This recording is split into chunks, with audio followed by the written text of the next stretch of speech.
જય સ્વામિનારાયણ। આજે અત્યારે હું અહીંયા કરિયાણા મુકામે ગઢડાથી લગભગ 30 કિલોમીટર દૂર આવ્યો છું।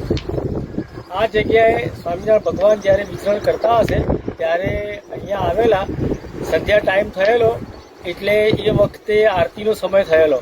ત્યાં આરતી જ્યારે ગાઈ ત્યારે કહ્યું કે ભાઈ ઝાલર તો વાગી જોઈએ ને આરતી વખતે, એટલે મહારાજે કહ્યું કે આ પથ્થરો છે એમાં આ પથ્થર ઉપર તમે વગાડો તો ઝાલર જેવો અવાજ આવશે।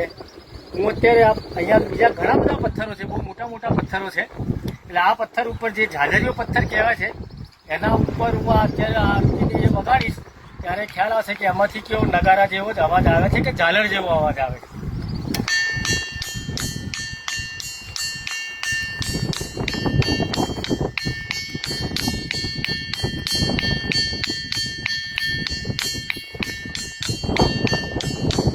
હવે આ બાજુમાં જ આ પથ્થર છે, જે પથ્થર ઉપર ફરીથી હું આ બે પથ્થરથી ફરી વગાડું છું એટલે ખ્યાલ આવશે।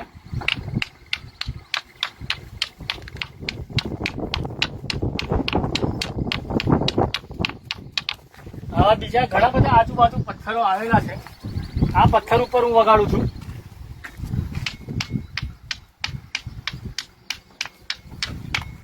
કોઈ પણ પથ્થરમાંથી ઝાલર જેવો અવાજ આવતો નથી।